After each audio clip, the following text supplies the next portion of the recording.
Back in the late 1990s, Everybody Loves Raymond looked like the kind of Emmy-winning sitcom that would stay warm, funny, and untouched forever. But 30 years later, the real stories behind those familiar faces feel far more unsettling. Ray Romano is no longer just the easygoing king of sitcom comedy. He is a man who has had to face aging, health scares, and the quiet weight of time. Sawyer Sweeten, the child star millions watched grow up on screen, became the most heartbreaking reminder that not every story gets a happy ending. And for the rest of the cast, fame faded, lives changed, and that comfortable TV family slowly turned into something far more fragile than fans ever expected. So who changed the most, and whose story hits the hardest? Let's turn back the clock and begin. Number 1. Ray Romano. Back then, Ray Romano was never the kind of star who overwhelmed people with looks, power, or Hollywood glamour. What made him so effective was something far more dangerous: familiarity. In Everybody Loves Raymond, the Emmy-winning sitcom that became one of America's most unforgettable TV families, Ray was not playing an extraordinary man. He was playing a husband, a son, a father who was awkward, tired, clumsy, and deeply real. That was exactly why audiences loved him so much. They did not look up to Ray Barone like some untouchable idol. They looked at him and saw someone from their own family. They saw a very male kind of helplessness, the sigh after dinner, the kind of humor that comes out of family pressure instead of polished one-liners. And that is what stayed with people. But what audiences did not see was that the role also trapped Ray Romano in a way. He became so famous that he was almost permanently pinned to the image of America's most ordinary man. In public memory, Ray stayed right there, in that warm living room, surrounded by bickering, laughter, and the feeling that nothing could really shake that world. The problem is, real life does not move as gently as a sitcom. In 2023, Romano revealed that he had to get a stent after doctors discovered a 90% blockage in a major artery. The man who once represented stability had now entered a far more fragile stage of life, one shaped by age, health, and mortality. And maybe that is what changed Ray Romano the most after 30 years. Not because he turned into a completely different person, but because for the first time, audiences could no longer see him only as the funny dad from their memories. They had to see him as a man who had truly been claimed by time. When Ray finally sat down and rewatched all 9 seasons after spending years almost avoiding that part of his past, he began to see Everybody Loves Raymond from a very different place. Back then, he was too close to the success to fully understand what it meant. But now, after age, health scares, and the emotional 30th anniversary reunion in 2025, Ray seems to understand that the show was not just a hit sitcom. It was a chapter of life that can never come back. And maybe that is the biggest change in him of all. Not some loud public downfall, but the quiet moment when a man who once stood at the center of America's laughter has to look back and accept that some of the most beautiful things only survive in memory. Number 2. Brad Garrett.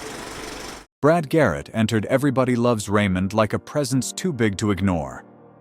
Robert Barone was funny, pitiable, and carrying just enough bitterness that every time he opened his mouth, the audience could almost feel 2 things coming at once: a laugh and a sting. That was what set Brad Garrett apart from the usual sitcom actor. He did not just get laughs. He made you feel like this character was hiding something. And that may be exactly why Robert became one of the show's strongest weapons, helping Garrett win 3 Emmys during the series' peak years. But the more interesting question is this: why did Robert's sadness feel so real? Why did a character who seemed built to deliver punchlines always feel like he was swallowing something heavier than the joke itself? Years later, when Brad Garrett admitted that he had once been a high-functioning alcoholic, meaning he was struggling with alcohol while still managing to work and hide it, his old image suddenly looked very different. I was what they call a high-functioning alcoholic. I hid it really well, and then I got to the point where I was no one would know, and then I was walking around on all fours barking. I was really never a day drinker, so I used that as part of my denial. Well, if I had a problem, I wouldn't drink. It made people look back. Was the darkness in Robert really just acting? Did that bitterness, loneliness, and frustration hit audiences so hard because Brad was already carrying some of those broken pieces in real life? People like to believe sitcoms are controlled spaces, where the laughter lands on cue and sadness only exists long enough to set up the next joke. But Brad Garrett's story makes that belief harder to hold on to. Because behind the tall frame, the sharp delivery, and the man who always seemed to know exactly how to control a comic scene, there was apparently a private life far less tidy than audiences once assumed.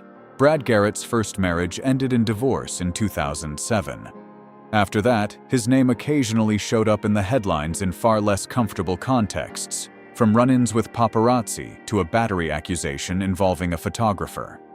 In at least one case, no charges were filed, with the view that he appeared to have been provoked. But sometimes what stays with the public is not the final legal outcome. It is the feeling that a familiar image is starting to slip out of its old place. Brad Garrett was once remembered as the giant older brother who could turn bitterness into comedy. But over time, the shadow around him seemed to grow darker. Those off-screen moments made people wonder whether behind the humor, the sarcasm, and the lines that seemed meant only to entertain, there had always been a low-burning anger there, some darker edge that the sitcom had only accidentally revealed in brief flashes. Maybe that is why Brad Garrett feels different now than the man that audiences remember. He is still working, still taking the stage, still showing up with that deep, gravelly voice that is almost impossible to mistake. But over time, the energy around him has changed. When people look at him now, they do not just see Robert Barone anymore. They see the wear marks of a life the audience back then was never allowed to look into. And sometimes that is exactly what makes a sitcom face more haunting in the present than they ever were at the height of their fame. Number 3. Patricia Heaton. Patricia Heaton is the kind of figure who makes audiences fall for a very strange illusion. Back then, people looked at Deborah Barone and assumed they had her completely figured out. A smart, irritated, exhausted wife who always seemed one step away from exploding. She felt too real, too familiar, too much like the women in real life who were being worn down by family life. And because Deborah felt that real, a lot of people quietly assumed Patricia Heaton herself must be some version of that woman too. Strong, sharp, in control, able to hold everything together. But as the years went on, her real story started pulling that image off-center. The woman who once stood for wit, endurance, and emotional toughness on a sitcom turned out to have a far more complicated private life than the public memory ever held on to. Deborah won Heaton 2 straight Emmys, but the role also boxed her in. She became such a believable TV wife that people forgot the actress behind her had fragile places too. In 2021, Heaton publicly marked 3 years of sobriety, and that alone made people pause. A woman who looked that strong, that steady, why did she later talk about sobriety as a kind of freedom? On top of that, Heaton also spoke openly about having cosmetic procedures after 4 children, admitting that motherhood had changed her body in ways that made her feel unlike herself. And that is where the story gets more revealing. What people are curious about is not just what she changed, it is what she felt she had lost. Because behind those procedures was not just vanity. It was something deeper and more unsettling. The shock of looking in the mirror and realizing your body no longer reflects the person you thought you were. Patricia was not just trying to get her figure back. She was trying to reclaim the feeling that she was still herself. And that may be the part that hits hardest. The woman who once came across as so grounded, so tough, so unvarnished on screen, had also gone through one of the deepest fears many women know all too well. The fear of aging, the fear of being changed by childbirth, and the fear of slowly losing the version of yourself you once recognized without question. Then in 2024, Patricia Heaton's image took another turn when she publicly defended Harrison Butker in the middle of a fierce backlash. At 68, she is no longer Deborah Barone, the exhausted sitcom wife people instinctively sympathized with in that kitchen all those years ago. The Patricia Heaton of today does not feel especially comforting. She feels sharper, harder, more willing to say things that could make part of the audience turn away. People once thought they understood her through Deborah, but over time, it has become clear that the real woman behind the role is far more difficult to pin down, and no longer the familiar figure viewers can simply fold back into nostalgia. Number 4. Peter Boyle. Before he became Frank Barone, Peter Boyle was already the kind of face Hollywood turned to when it needed danger, grit, and unpredictability. He had made a strong impression in Joe, then became unforgettable to audiences in Young Frankenstein. So when he stepped into Everybody Loves Raymond, the contrast was striking. Here was a man with the unmistakable presence of old-school American cinema, suddenly playing a gruff old father in a family sitcom. Frank Barone was rude, lazy, harsh, and almost never gentle, but Peter Boyle gave the character both humor and a strange emotional weight. He was not just playing a TV dad.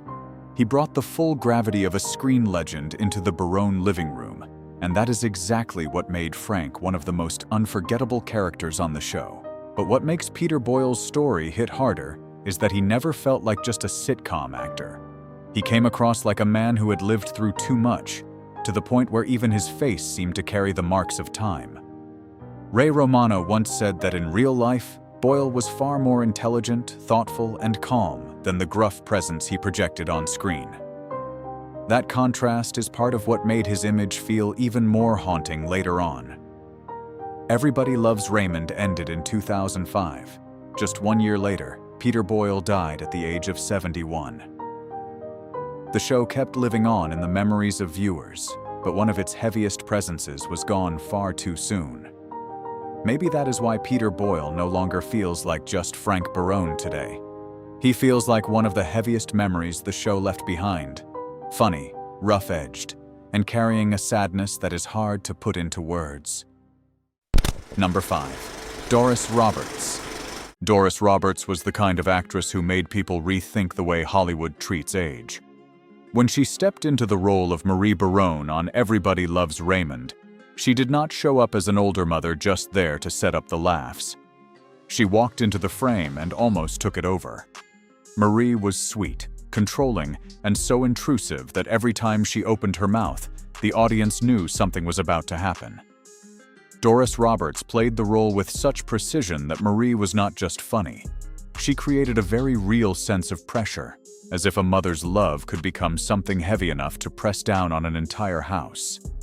That role brought Roberts a late but brilliant peak, earning her 4 Emmys for Raymond alone after decades in the business. But what makes Doris Roberts' story hit harder is that she never aged the way Hollywood wanted her to.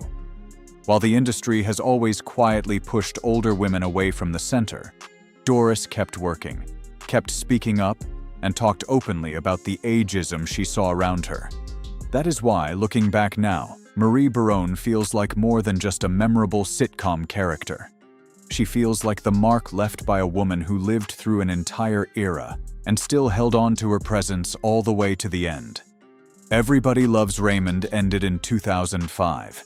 Doris Roberts died in 2016 at the age of 90. But even now, she still feels like someone who never truly stepped out of the spotlight. Number 6. Monica Horan. Monica Horan was never the face audiences talked about first when Everybody Loves Raymond was at its peak. And that may be exactly why her story feels so different now. As Amy McDougal, she played the polite outsider trying to survive one of television's most chaotic families, and she did it with a softness that made the character easy to underestimate. But what happened after the sitcom ended is where the real contrast begins. Monica did not turn that visibility into a louder career, a bigger celebrity profile, or some desperate attempt to stay at the center of attention. Instead, she moved in a quieter direction, still acting here and there in projects like The Bold and the Beautiful, The Middle, and Better Things, but never chasing fame with the hunger people expect from someone who had been inside one of the biggest sitcoms of its era. That is what makes her feel surprised now. In Hollywood, silence often looks like fading away. With Monica Horan, it feels more like a choice. By the time she returned for the show's 30th anniversary reunion, she did not come across like a forgotten star trying to reclaim something. She looked like someone who had already decided that a quieter life was worth more than staying famous forever. Number 7. Madylin Sweeten. Back then, Madylin Sweeten was the face of childhood inside Everybody Loves Raymond. As Ali Barone, she was sharp, adorable, and so familiar that audiences watched her grow up without even realizing it. She was not just a sitcom kid. She was part of the emotional wallpaper of that TV family, the little girl millions of viewers felt they knew. And that is exactly why her story feels different now. Because what came after was not the loud rise people expect from a child star. It was quieter, heavier, and far more human. In the years after the show, Madylin kept acting, but the spotlight no longer defined her life. She has spoken through her work and public presence about chasing meaning, not just fame. And her life today looks nothing like the version audiences may have imagined for Ali. She married Sean Dury, welcomed a son in 2025, and has also been open, through reporting on her family's story, about the grief that followed Sawyer Sweeten's death and the way that loss reshaped everything. She did not become the next big tabloid headline. She became something harder to dramatize and, in some ways, harder to forget. A former child star who grew into a quieter life marked by motherhood, memory, and survival. Number 8. Sawyer Sweeten. Back then, Sawyer Sweeten barely had to do much to be remembered. As Jeffrey Barone on Everybody Loves Raymond, he was the kind of child actor who became part of the show's very rhythm, always there, always familiar, quietly growing up in front of millions of viewers. And that is exactly why his story feels so much more painful now. He was never supposed to become the saddest chapter in this cast's history. He was supposed to grow up with the audience. In the public memory, Sawyer is still Jeffrey Barone, the quiet little boy standing inside a home America once believed would always feel safe and warm.